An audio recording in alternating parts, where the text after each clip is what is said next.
The Hindu Editorial Dictation heading is on mute.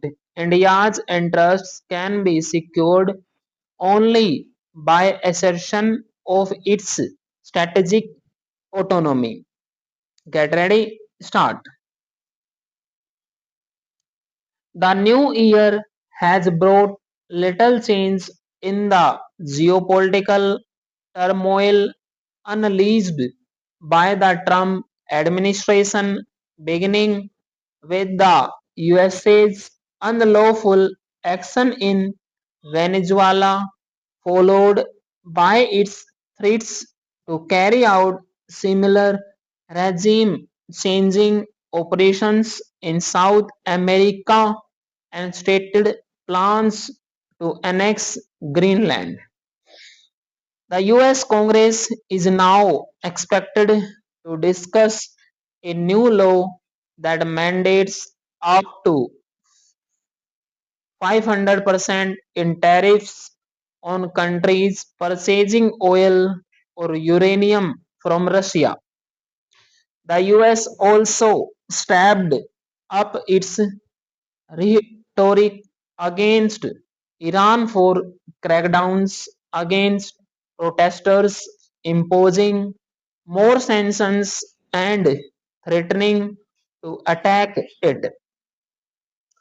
In a social media post, Mr. Trump said that he would levy an additional 25% tariff on trade with any country doing business with Iran, and the US is pushing India to wind up operations at Chabhar port, where India has invested billions of dollars.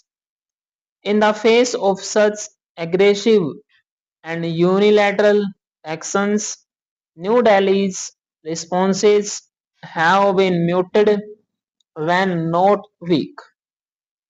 The Ministry of External Affairs has expressed deep concern over events in Venezuela but did not mention the USA's egregious action of kidnapping the Venezuela president and his wife, nor did it refer to the violation of basic tenets of international law.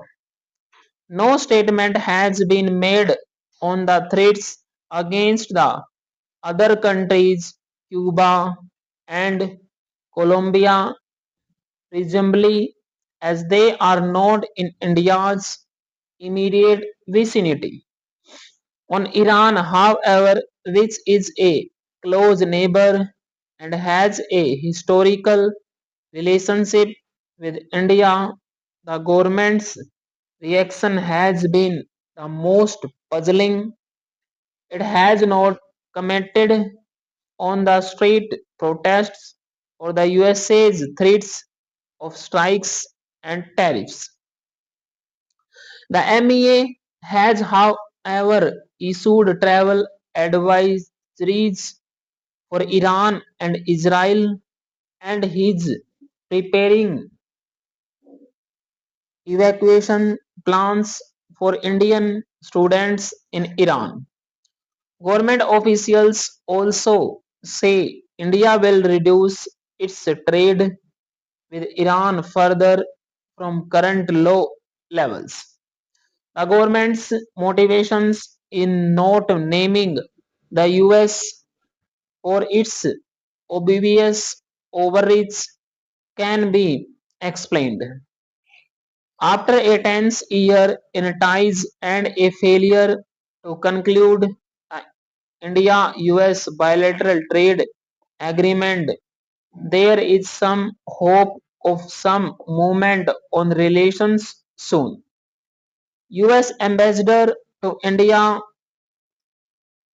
Sirizior has painted an optimistic future for ties, beginning with the trade agreement and the inclusion of India in the USA's high technology partnership PACS. Silica next month. Officials may argue that little can be gained by speaking up now and risking another downturn in ties. However, each new threat by the US is hurting ordinary Indians and the Indian economy. Above all, India stands to lose economically, reputationally, and in terms of its other relationships as well in a year where it hopes to host the BRICS summit. The Modi government's experience from 2019 when it gave up buying Iranian and Venezuelan oil under US pressure should be a signal lesson appeasement of a global power, however strong, cannot ensure India's interests. Only an assertion of its strategic autonomy can do that. Stop.